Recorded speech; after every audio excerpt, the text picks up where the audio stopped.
Salut! Bienvenue sur la chaîne!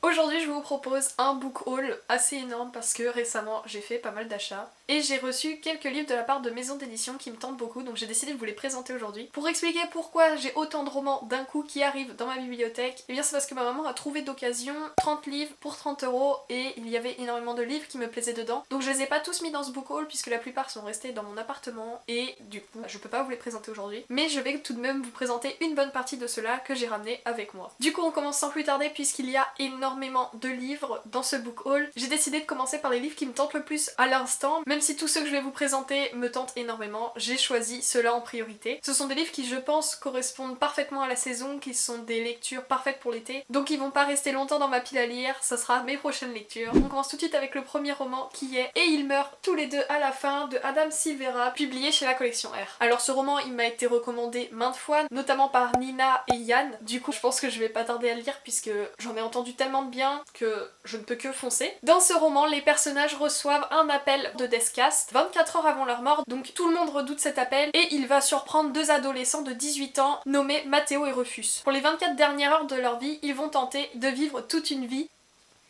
et vont le faire ensemble grâce à une appli nommée Le Dernier Ami qui permet aux gens qui ont reçu un appel le même jour de se retrouver et de vivre du coup leur dernière journée ensemble. Dans ce roman de science-fiction, il y a notamment une question d'orientation sexuelle qui va être questionnée par ces deux personnages. J'en dis pas plus, j'en ai lu quelques avis et ils étaient tous très positifs, notamment sur ce point qui est très bien abordé apparemment. Donc j'espère qu'il va me plaire à mon tour. J'ai hâte de me plonger dedans. Ensuite, je me suis procuré La Lune est à nous de Cindy Van Wilder, publié chez Scrinéo, et ce livre me tentait depuis une éternité et je l'ai enfin trouvé d'occasion. C'est un livre qui apparemment est émouvant, bouleversant, tout ce que vous voulez de bien. Ici c'est un roman sur les préjugés, on va faire la rencontre de deux adolescents en surpoids qui n'ont rien en commun et apparemment ils vont franchir des épreuves ensemble et découvrir que leur surpoids n'est pas le seul problème qu'ils peuvent avoir dans leur vie. Enfin du moins c'est ce que j'ai compris. Tout ce que je peux vous dire c'est que ce roman a l'air d'être une pépite, notamment sur le fait que les personnages qui apparaissent dedans sont tous très différents les uns des autres et permettent à tous les lecteurs de s'identifier, de découvrir des orientations sexuelles, des façons de voir la vie très différentes et je pense que pour le coup c'est un roman à mettre entre toutes les mains. Du moins j'espère qu'entre les miennes il sera un coup de cœur. J'ai hâte de le lire, d'autant plus que je ne sais pas exactement à quoi m'attendre du côté de l'histoire, ce qui me donne encore plus envie de me plonger dedans tout de suite pour le découvrir. Vous avez dû remarquer, je parle très rapidement des romans. J'ai décidé cette fois de ne pas faire comme le précédent book haul où je m'étais renseignée avant sur Babelio pour lire des résumés. Ici je vais faire que avec ce que je découvre sous la couverture ou ce que j'ai entendu dire, comme ça je ne me spoil pas et en même temps je fais un book haul rapide puisqu'il y a beaucoup de livres. Le prochain livre, vous l'avez certainement vu passer des millions de fois, il s'agit du nouveau livre de Kiera Cass, donc La Fiancée, publié chez la collection R. Alors j'attendais ce livre avec impatience puisque j'ai adoré la saga La Sélection et j'avais envie de redécouvrir la plume de Kiera Cass dans une autre histoire. Alors j'appréhende un peu cette lecture puisqu'il y est question de triangle amoureux et ce n'est pas ce que je préfère dans les romans, mais bon, je dois avouer que j'adore tellement l'univers princier et la royauté que je ne pouvais pas patienter plus longtemps et que dès que je l'ai trouvé d'occasion, j'ai acheté ce roman. Donc ici on fait la rencontre de Hollis Bright, on repassera pour l'accent. C'est une jeune femme qui vit à la cour de Coroa, j'arrête pas de lire Corona à la place. On m'a lavé le cerveau avec le confinement et tout, c'est horrible.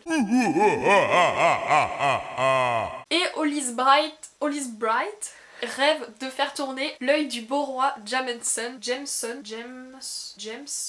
Sauf que ça n'est jamais arrivé jusqu'alors et celui-ci est réputé pour avoir de nombreuses conquêtes. Mais un beau jour, c'est elle qui y parvient et alors que le roi s'apprête à annoncer ses noces avec Hollis Bright, un autre jeune homme apparaît dans la vie de la jeune femme. Du coup, tout vacille et son destin ne semble plus tout tracé comme elle l'espérait. Apparemment, il est super addictif ce livre. Bon, je suis pas trop étonnée avec la plume de Kiera Cass, c'est souvent le cas. J'en attends beaucoup puisque vu que j'ai aimé La Sélection simplement pour son univers, j'espère que celui-ci sera à la hauteur. Je pense le lire très bientôt, le dévorer plutôt parce que c'est écrit très gros, donc comme dans La Sélection. Je pense qu'il va pas faire long feu. Ensuite, le livre suivant, c'est un service presse que je viens de recevoir aujourd'hui et il me tente énormément. Il s'agit de La Grâce du Dindon déplumé de Juliette Rontani, publié chez Fleurus. Donc c'est un roman qui a l'air pétillant, plein de joie et d'humour parfois peut-être douteux, mais j'ai vraiment hâte de le découvrir puisque j'en ai entendu beaucoup de bien. J'en sais pas plus, que le résumé est assez imprécis, on en apprend plus sur Angélique Bouchon, donc qui doit être le personnage principal, et on apprend qu'elle est grincheuse, sarcastique, piquante et solitaire. Donc je ne sais pas trop à quoi m'attendre, mais il a l'air incroyable. J'espère sortir de ce livre avec le sourire aux lèvres, puisqu'apparemment il est truffé d'humour. Quand je l'ai reçu, il y avait des petites cartes avec, dont celle-ci, où il est inscrit que Dieu me garde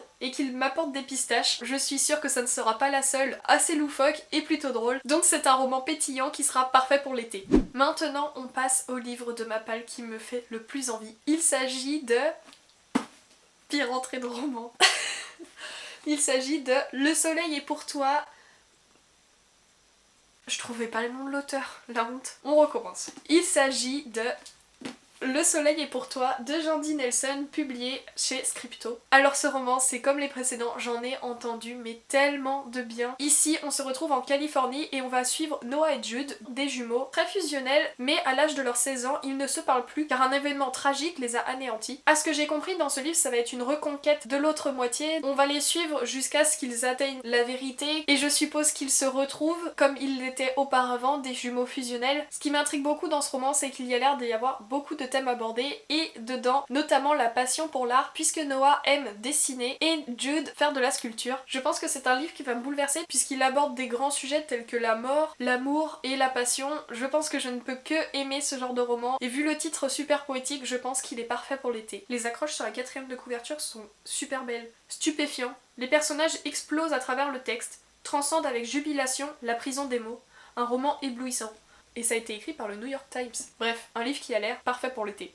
Prochain livre qui a lui aussi un titre en lien avec le ciel, il s'agit de Appuyer sur étoile de Sabrina Ben Salah, publié chez Sarbacane. Ce petit roman, je l'ai déjà lu et adoré, mais je vais vous parler dans ce book haul seulement de son résumé, puisque je réserve mon avis pour un point lecture qui arrivera prochainement. Dans ce livre, nous suivons Avril, une jeune fille passionnée par la coiffure qui s'apprête à perdre sa mémé. Mais avant que sa mémé s'éteigne dans quelques jours ou quelques mois, elle veut lui permettre de réaliser l'un de ses rêves, être assez près des étoiles pour pouvoir les toucher. C'est un petit roman très touchant puisqu'il aborde de nombreux thèmes tels que le regard des autres, la passion et les rêves. La plume de l'auteur est juste fantastique, c'est le premier livre que je lis d'elle et je pense que ça ne sera pas le dernier. Je vous en dis pas plus, tout simplement parce que c'est une histoire pétillante par les personnages qui interviennent dans ce livre. Ensuite j'ai fait l'acquisition de Même les méchants rêvent d'amour de Anne-Gaëlle Huon, publié chez Le Livre de Poche, et c'est un livre qui, après avoir lu Les Demoiselles de la même autrice, me tente énormément. Dans ce livre nous suivons Janine, une femme qui a 89 ans. Alors qu'on lui annonce qu'elle va perdre la mémoire, Janine décide de ne pas se laisser faire et commence à faire des listes dans un carnet. Le jour où Julia, sa petite fille, la revoit, elle va apprendre la vérité sur de nombreuses choses dont sa grand-mère ne lui avait jamais parlé. Julia va découvrir un secret, un mensonge et va tout faire pour faire ressurgir les zones d'ombre de la mémoire de sa grand-mère pour comprendre de quoi il s'agit. L'histoire de ce livre se déroule en Provence et je pense que pour le coup c'est une nouvelle fois une lecture parfaite pour l'été. En plus j'ai rencontré l'autrice mercredi dernier et sincèrement elle est adorable, c'est une personne rayonnante, une personne solaire, donc je pense qu'encore une fois ce roman sera super, j'ai hâte de le lire et une fois que ce sera fait, j'espère avoir de nouveau hâte de lire son premier roman que je n'ai toujours pas lu. Le prochain roman que je vais vous présenter, c'est un service presse que je viens aussi de recevoir et qui m'a l'air incroyable. Il s'agit de 2105 de Anouk Filippini, publié aux éditions Ozu. Dans ce livre, comme vous vous en doutez, on se retrouve en 2105 et dans ce futur, il n'existe plus que deux classes sociales. L'une privilégiée qui se voit accorder un temps de vie énorme de 400 ans supplémentaires et l'autre composée de citoyens ordinaires. Ceux qui rejoignent cette élite auquel on offre le plus grand des privilèges, le temps, est en fait composé de deux nouveaux individus seulement par an. Dans ce livre, nous allons suivre Sophia qui, contre l'avis de sa mère, va passer les épreuves pour devenir potentiellement l'une de ses privilégiées. Mais Sophia est rapidement assaillie par des visions troublantes qui la ramènent à une autre époque, dans les années 2000, une époque taboue. Sophia va alors avoir un choix énorme à faire, choisir entre l'oubli et la mémoire. Alors ce roman, il est énorme, c'est une belle brique, mais il a l'air de se dévorer en 2 temps 3 mouvements, puisque le résumé de cette dystopie me semble juste super alléchant. J'espère que je vais aimer parce que j'en attends beaucoup et il me tente énormément. J'ai vu très peu d'avis passer à son propos, mais les quelques-uns que j'ai lus étaient plutôt positifs, donc j'espère moi aussi l'aimer. J'ai mis dans ma story Instagram un petit encadré où les gens peuvent écrire et j'ai proposé de choisir le nom de cette vidéo. Je suis en train train de regarder et mais vous avez des propositions, mais c'est des pépites. Je vous mettrai quelques exemples, juste pour rire. Je sais pas encore lequel je vais choisir, ça fait même pas 5 minutes que je l'ai mis et je rigole déjà, donc bravo.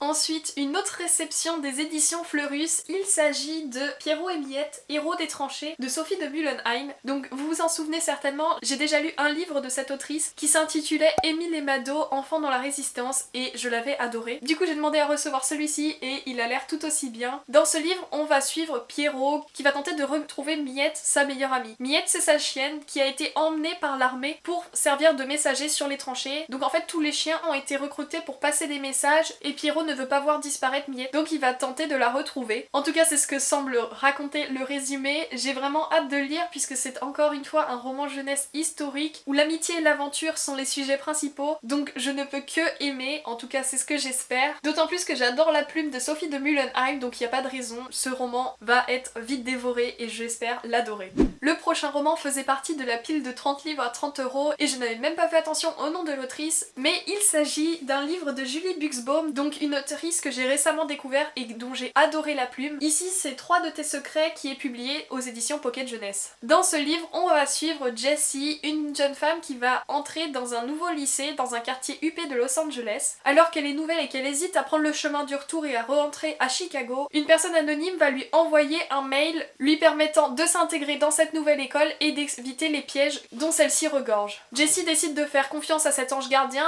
mais elle va lui demander de lui révéler 3 de ses secrets pour tenter de faire tomber le masque et découvrir qui se cache derrière cet anonyme qui lui envoie des mails et qui permettent de la sauver en quelque sorte de son statut de nouvelle. Alors ce livre, je ne pense pas que je l'aurais acheté s'il n'avait pas fait partie de cette offre de 30 livres à 30 €, mais je dois vous avouer qu'il me tente énormément, surtout parce que c'est Julie Buxbaum qui l'a écrit et que j'ai adoré le jour où tout a basculé. Sa plume était humoristique, pleine d'entrain et l'histoire était vraiment bien menée, donc j'espère que ce sera le cas avec ce roman-ci qui me semble aussi un livre parfait pour l'été car il a l'air d'être assez léger dans les thèmes qu'il aborde. J'espère qu'il me plaira, comme tous les autres livres d'ailleurs. On continue dans les romans que je n'aurais certainement jamais acheté s'ils n'avaient pas été dans cette offre mais qui me tentent beaucoup. Cette fois-ci il s'agit de Tornade de Jennifer Brown, publié chez Albin Michel dans la collection Wiz, et c'est l'autrice de Hate List. Alors je n'ai pas lu Hate List, je ne connais même pas de nom, mais ça a l'air assez prenant puisqu'ici on se retrouve aux côtés de Jersey, une adolescente qui va rester chez elle cuisiner pendant que sa mère et sa petite sœur sont parties pour le cours de danse. Mais pendant qu'elle reste à la maison seule, sa vie va basculer puisqu'une tornade d'une force incroyable va tout dévaster sur son passage. Au milieu de ce cauchemar, Jersey est seule et elle a beau essayer d'appeler sa mère, celle-ci ne répond pas. Voilà tout ce que je sais du résumé, ça me semble vraiment original, je n'ai jamais lu de roman dans ce style-là, assez angoissant comme celui-ci. J'espère qu'il me plaira, puisque les avis que j'ai lus à son propos ont l'air plutôt positifs. Je ne sais pas trop à quoi m'attendre, mais je n'ai pas trop peur de me lancer dedans puisqu'il est assez petit, il fait 250 pages, un peu plus, 270 pages, donc c'est tout à fait raisonnable et je pense que ça se lira assez rapidement. En tout cas, s'il est aussi addictif que le résumé nous laisse l'entendre, je pense qu'il va vite être dévoré.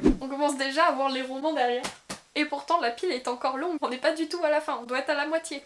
Le prochain livre dont je vais vous parler, il faisait aussi partie de cette pile de 30 livres, mais celui-ci, j'avais énormément envie de le lire, puisque c'est une auteure qu'on m'a de nombreuses fois recommandé. Il s'agit d'un livre de Marie-Aude Muraille. Ici, c'est 3000 façons de te dire je t'aime, et il est publié chez l'École des loisirs. Dans ce livre, on va faire la rencontre de 3 personnages, Chloé, Bastien et Neville, qui sont allés pour la première fois en classe de 5e voir une pièce de théâtre de Molière. Et pour les 3 adolescents, c'est une révélation, ils veulent devenir comédiens. On les suit 6 années plus tard, lorsqu'ils rejoignent le conservatoire d'art dramatique de leur ville. Alors que ce sont des adolescents très différents tant dans leur façon de jouer, de vivre le théâtre, Chloé, Bastien et Neville vont être liés à jamais par le théâtre. C'est ce qu'on va découvrir dans ce roman, comment cela arrive, et apparemment il y a aussi une histoire d'amour. Je ne sais pas trop à quoi m'attendre une nouvelle fois, je n'ai jamais lu de livre de cette autrice, mais il est dit sur la 4e de couverture que c'est un roman très réussi, notamment pour l'omniprésence des textes classiques dans ce roman. J'espère être conquise car pour un roman jeunesse et young adulte, cela me semble très audacieux d'insérer des morceaux de textes classiques dans un livre, donc j'espère apprécier et accrocher et surtout comprendre les références car j'ai très peu de culture en littérature classique.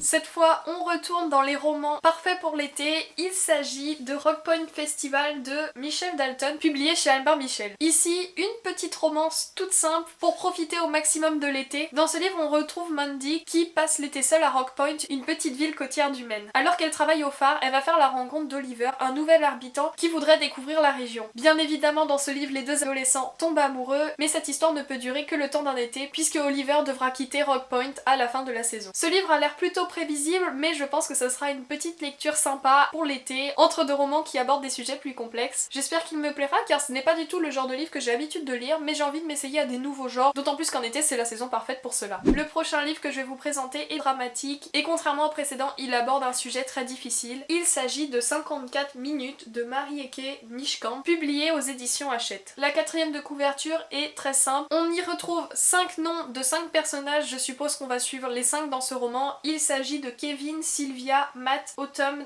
et Tyler. Et il me semble que Tyler s'apprête à commettre l'irréparable au sein de son école. Il va tirer sur des gens. Je pense que ce livre va être plutôt difficile à lire puisqu'il aborde les fusillades au sein des écoles, mais vu qu'il est vécu par plusieurs points de vue et notamment par les amis et les proches de Tyler, qui je pense est aussi un personnage que l'on suit dans ce roman, je ne sais pas si je vais aimer parce que les points de vue ont l'air de changer très souvent et que les chapitres sont très courts, mais rien que pour le sujet qui est abordé dans ce livre, je pense qu'il est nécessaire de le lire pour découvrir peut-être ce qui a mené Tyler à vouloir commettre l'irréparable et sa psychologie, sa façon de penser et comment il a été amené à avoir cette idée horrible. Sincèrement, je ne sais pas à quoi m'attendre avec ce livre, du coup j'en attends pas beaucoup, j'espère être surprise et beaucoup l'aimer. Le prochain livre dont je vais vous parler, il s'agit de PS Tu me manques de Brigitte Kemmerer, publié chez Hachette. Dans ce livre, nous allons suivre Juliette et Declan. Juliette a perdu sa maman et depuis, elle lui écrit des lettres qu'elle dépose sur sa tombe. C'est en quelque sorte sa bouée de sauvetage. Elle ne peut pas s'empêcher de le faire et ça lui procure beaucoup de bien même si elle n'obtient aucune réponse. Declan, lui, fait des travaux d'intérêt général après le lycée et le jour où il lit l'une des lettres trouvées sur une tombe, il est bouleversé. Il décide alors de laisser une petite réponse. S'ensuit alors une correspondance inattendue entre ces deux adolescents. Cependant, ce qu'ils ne savent pas, c'est qu'ils se sont déjà croisés. Ce roman a l'air bouleversant et très touchant. Ce sera une lecture assez difficile qui me fera verser des larmes. J'ai tendance à pleurer très vite en lisant. J'espère qu'il me plaira. Rien que la couverture me plaît beaucoup. Il se détache étonnamment de tous les autres romans que j'ai lus auparavant. Donc j'espère que l'histoire qu'il contient le sera tout autant.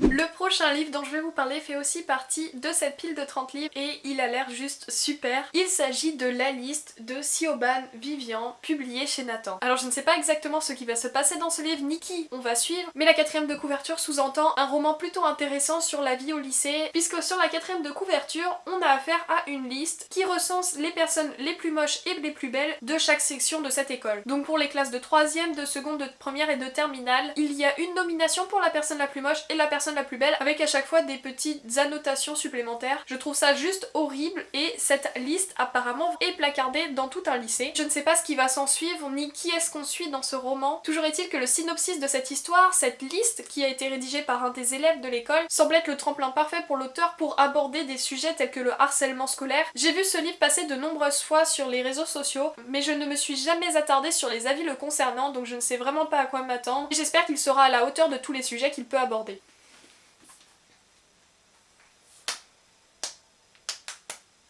Un nouveau livre qui me tente énormément, il est signé de Florence Hinkel, publié aux éditions Nathan et s'intitule Le Grand Saut, donc c'est le premier tome d'une série. Dans ce livre, on va suivre Iris, Paul, Rebecca, Marion, Alex et Sam, des adolescents qui sont amis depuis la 6e et qui s'apprêtent à rentrer en terminale. Mais cette année qui est censée être l'année de la libération va certainement être celle qui va plutôt tout faire basculer, puisque de nombreux sentiments ont toujours été inavoués, des familles sont bancales et la pression de l'avenir devient insupportable. Je n'en sais pas plus, mais j'avoue que je voue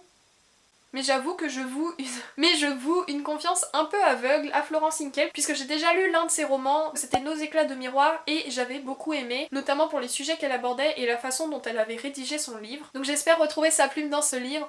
L'un des derniers romans pour lequel j'ai craqué, je l'ai trouvé à 1€, je suis super fière. Il s'agit de Le Passeur de Lois Lowry, publié chez l'École des loisirs. Dans ce livre, on suit une société parfaite, une communauté où toutes les choses mauvaises de la vie n'existent pas, telles que la guerre, la pauvreté, le chômage, le divorce, les inégalités, la désobéissance ou encore la révolte. Tout est parfait jusqu'aux familles qui sont constituées sur mesure pour que tout se passe bien au sein de celle-ci. On va suivre Jonas qui vit dans cette société et qui dans quelques jours aura 12 ans. Au cours d'une grande cérémonie, Jonah va se voir attribuer, comme tous les enfants de son âge, sa future fonction dans la société. Mais Jonah est unique et son destin extraordinaire risque de le détruire. C'est une dystopie, un classique que je me dois de lire, d'autant plus que tous les retours que j'ai eu sur ce livre sont super positifs. Vous connaissez peut-être ce livre, mais sous une autre couverture certainement, puisqu'ici c'est une très vieille édition. Cette édition date de 1994, donc certainement la première édition, puisqu'il me semble que ce livre a été publié cette année-là.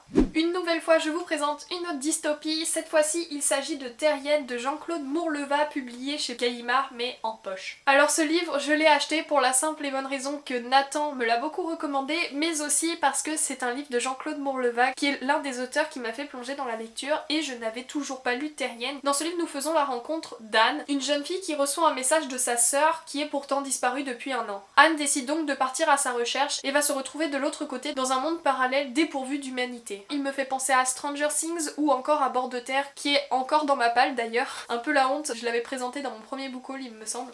Un autre livre que j'ai acheté pour son auteur, il s'agit de Le cas Jack Sparrow, saison 1, Été mutant, de Victor Dixon, publié lui aussi dans la collection Pulp Fiction. Dans ce livre, c'est un cauchemar psychologique et surnaturel que l'on va découvrir. On y suit Jack Sparrow, qui est un adolescent de 15 ans qui est insomniaque. Il est envoyé au ranch Red Rock où sa vie va basculer, puisque les méthodes de rééducation de ce camp destiné aux cas difficiles sont effroyables. Après chaque séance de thérapie, le corps de Jack est pris d'étranges mutations. J'espère ne pas être déçue car pour le moment, Victor Dixon fait un sans faute avec tous ses romans. On passe maintenant aux œuvres graphiques avec un roman graphique qui est publié chez une maison d'édition toute jeune. Il s'agit de Oscar de Sébastien Miro et Sébastien Spagnolo, publié chez Squelette Édition. C'est un roman illustré mais c'est un livre pour les adultes. Dans ce livre, on fait la rencontre de Oscar, un personnage qui est né squelette et qui va mourir squelette. Bien qu'il n'ait pas de chair ni de peau, il est toujours à fleur de peau. C'est un beau jeu de mots que l'on retrouve dans le résumé, qui nous livre aussi le fait que ce roman est un autoportrait étonnant, à la fois drôle, poétique et sensible. J'ai vraiment hâte de le découvrir, d'autant plus qu'il est découpé dans petits chapitres qui retracent la vie d'Oscar. J'aime beaucoup le style des illustrations qui sont à la fois super énergiques et douces par leur traitement à l'aquarelle. J'ai vraiment hâte de le découvrir pour pouvoir vous en dire plus car il me tente énormément et me semble très original. On passe à l'un de mes favoris, l'un des livres que j'attendais le plus ce mois-ci qui est sorti le 1er juillet. Il s'agit de Le vieil homme et son chat de Nekomaki, donc cette fois-ci c'est Le vieil homme et son chat boivent du petit lait, publié aux éditions Casterman. C'est le 4e tome de cette série adorable et on repart une nouvelle fois pour une année aux côtés de Daikichi et Tama. Daikichi qui est ce vieux monsieur et Tama son chat. On va découvrir leur quotidien si adorable, si vrai, qui est tout simplement magnifiquement retranscrit dans ces planches puisque c'est une BD au trait tout doux. Je vous avais parlé des 3 premiers tomes et de mon coup de cœur intersidéral pour cette saga dans ma vidéo C'est Plumes Insolites. J'espère que ce 4e tome sera tout autant à la hauteur, même si je n'en doute pas. J'ai vraiment hâte de retrouver Daikichi et Tama dans leur quotidien si original et bienveillant. Je pense le lire très prochainement et vous en parler dès que possible sur Instagram.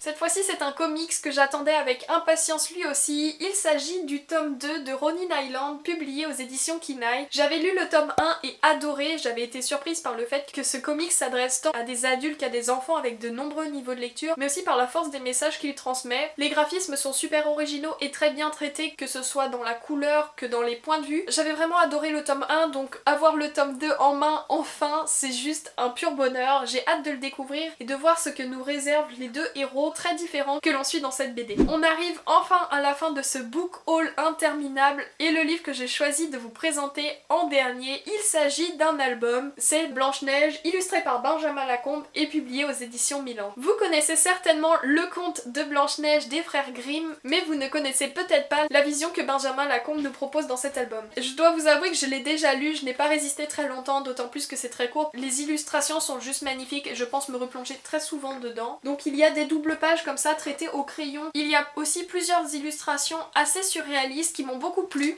et qui permettent d'offrir une vision totalement différente du conte de Blanche-Neige, beaucoup plus moderne et plus sinistre que celle de Disney que l'on a souvent en tête. Donc j'ajoute un autre album de Benjamin Lacombe à ma bibliothèque et je m'en vois ravie. Voilà pour ce book haul interminable, ce book haul de l'enfer. Il y avait énormément de livres et encore je ne vous ai pas tout présenté. Il doit rester une vingtaine de livres à Paris que je n'ai du coup pas pu vous présenter dans cette vidéo. Tous ces livres me tentent, j'espère qu'ils vous tenteront aussi et si vous avez lu l'un de ceux-ci, n'hésitez pas à me laisser un commentaire ou à m'envoyer un message que ce soit sur Instagram ou bien un mail qui est dans la description. Je vous invite vraiment à partager la vidéo, cela fait toujours plaisir et cela m'aide beaucoup. Vous pouvez me suivre sur Instagram pour pouvoir suivre mes lectures en direct et pouvoir échanger plus facilement avec moi, ça me fait toujours plaisir de recevoir des messages. Je vais enfin vous laisser tranquille, merci d'être resté jusqu'à la fin de la vidéo, je vous dis à la semaine prochaine pour une prochaine vidéo. Salut!